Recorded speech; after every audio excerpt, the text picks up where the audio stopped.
तो आज मैं आपको एक अनोखी रहस्यमय कहानी सुनाऊंगा। अगर आप चैनल पर नए हैं तो अभी सब्सक्राइब कर ले तथा कहानी पूरा देखें। अंत में एक अनोखा रहस्य छुपा है। धन्यवाद। तो सुनिए। बहुत समय पहले की बात है। दंडकारण्य के एक सुदूर अंचल में छायाहीन नाम का एक विचित्र नगर था। इस नगर की विशेषता ये थी कि यहाँ कभी रात नहीं होती थी।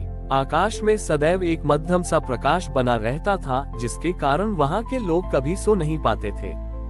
नींद और विश्राम के अभाव में लोग क्रोधी और चिड़चिड़े हो गए थे। इसी नगर में सुधा नाम की एक छोटी बालिका रहती थी। सुधा के पिता नगर के लोहार थे। सुधा का मन बहुत कोमल था। वो अक्सर सोचती थी कि क्या संसार में ऐसी कोई जगह है जहाँ शांति से आंखें मूंद कर विश्राम किया जा सके।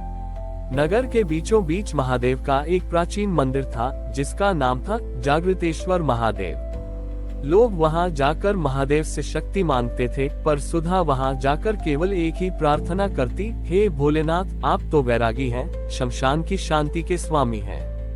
इस नगर को थोड़ी नींद दे दीजिए। एक दिन नगर में एक तेजस्वी साधु आए। उन्होंने कहा, इस नगर का प्रकाश तभी शांत होगा जब कोई भक्त अपनी आंखों की पुतलियों से महादेव के लिए काजल तैयार करेगा। ये सुनकर सब डर गए, क्योंकि आंखों को कष्ट देना कोई नहीं चाहता था। सुधा आगे बढ़ी। उसने अपनी आंखों में कोई घाव नहीं किया, बल्कि उसने मंदिर के कोने में जल रहे एक पुराने दिए की कालिमा राख को अपनी उंगलियों पर लिया। उसने अपनी आंखों को बंद किया और गहन ध्यान में डूब गई। उसने अपने मन के सारे विचारों को शून्य कर दिया। जैसे ही उसका मन शांत हुआ, उसकी बंद आंखों से निकले आंसू उन्हें उस दिए की राख को एक दिव्य काजल में बदल दिया। सुधा ने वह काजल शिवलिंग पर लगा दिया। जैसे ही महादेव के विग्रह पर वह काजल लगा, पूरे नगर में पहली बार अंधकार छाया। वह अंधकार डरावना नहीं था, बल्कि वह मखमल जैसा कोमल और शीतल था। नगर के लोग सदियों बाद गहरी नींद में सो गए। तभी साक्षात विश्रामेश्वर महादेव प्रकट हुए। उनका शरीर घनघोर रात्रि के समान काला था, पर उनके गले का चंद्रमा करोड़ों सूर्यों की शीतलता बिखेर रहा था। महादेव ने सुधा से कहा, ग्रेटर देन पुत्री, संसार केवल प्रकाश की पूजा करता है, पर वे भूल जाते हैं कि सृजन का बीज अंधकार गर्भ में ही फलता है। तुमने अपनी करुणा से शांति का काजल बनाया है।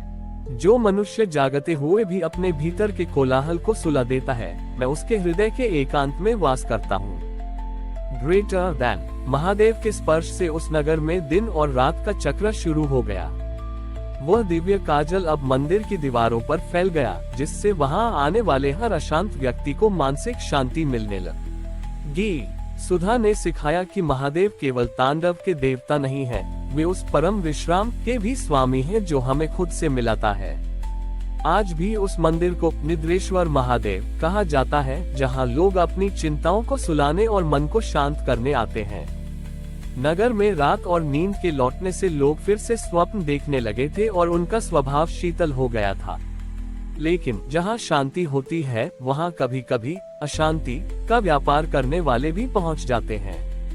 नगर में तिमिरासुर नाम का एक तांत्रिक आया।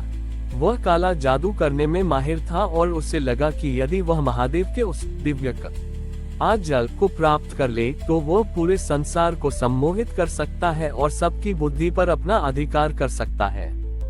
तिमिरासुर ने अपनी माया से मंदिर के चारों ओर एक भ्रामक जाल बुन दिया, जिससे लोग मंदिर का रास्ता भूल गए। उसने मंदिर के गर्भगृह में घुसकर सुधा को बंदी बना लिया और चिल्लाकर बोला, ऐ बालिका, मुझे वह गुप्त विधि बता जिससे तूने ये काजल बनाया। मुझे वह काजल चाहिए जो दुनिया की आंखों पर पट्टी बांध दे और उन्हें मेरा गुलाम बना दे। सुधा बिल्कुल नहीं डरी।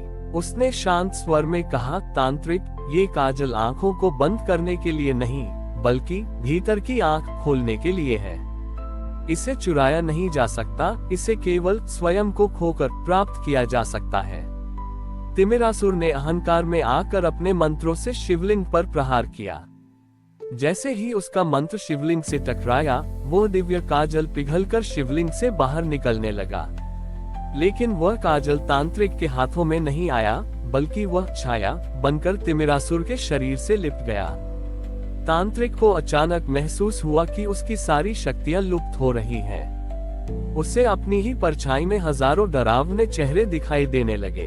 वह जो दूसरों को डराना चाहता था, अब अपने ही पापों की छाया से डरने लगा। वह चीखने लगा, यह अंधकार मुझे खा रहा है, मुझे रोशनी दो। सुधा ने दया भाव से महादेव का ध्यान किया। तभी महादेव का एक अद्भुत रूप प्रकट हुआ जिसे कालछाया कहा गया। महादेव के उस रूप में न तो प्रकाश था, न ही साधारण अंधकार, वे स्वयं शून्य लग रहे थे। महादेव ने अपनी गंभीर वाणी में कहा, ग्रेटर देन तिमिरासुर, तूने इस काजल को छल का साधन समझा। जो प्रकाश से भागता है उसे परछाई डराती है, पर जो अपनी आंखों पर मेरे नाम का काजल लगाता है उसे अंधकार में भी मेरा ही रूप दिखता है। तूने दूसरों की स्वतंत्रता छीननी चाहिए, अब तू स्वयं अपने कर्मों के अंधकार में बंदी रहेगा। Greater than. महादेव के क्रोध से तिमिरासुर की आंखों की रोशनी हमेशा के लिए चली गई, पर उसी क्षण उसके भीतर एक प्रकाश जला। उसने अनुभव किया कि असली अंधकार बाहर नहीं बल्कि उसके मन के भीतर था। उसने सुधा से क्षमा मांगी और संकल्प लिया कि वह अब से केवल सत्य की सेवा करेगा। अद्भुत बात यह हुई कि वह दिव्य काजल अब मंदिर की सीढ़ियों के पास एक काले पत्थर में बदल गया। कहते हैं कि आज भी जो व्यक्ति उस पत्थर को छूता है उसके मन के सारे बुरे विचार और डर गायब हो जाते हैं। सुधा अब नगर की मार्गदर्शिका बन गई। उसने लोगों को सिखाया कि रात केवल सोने के लिए नहीं होती, वह स्वयं के भीतर झांकने और ईश्वर से जुड़ने का सबसे पवित्र समय है। उस नगर का नाम बदलकर शांतिपुर रख दिया गया, जहां रात की खामोशी में भी महादेव की पदचाप सुनाई देती थी। हमारी और भी आध्यात्मिक एवं अनोखी कहानियां देखने के लिए हमारे चैनल पर जाएं तथा धार्मिक एवं पौराणिक अनोखी कहानियां हमारे चैनल पर है। कृपया जाके देखें तथा हमारे चैनल को सब्सक्राइब करके रखें और वीडियो लाइक जरूर करें। धन्यवाद।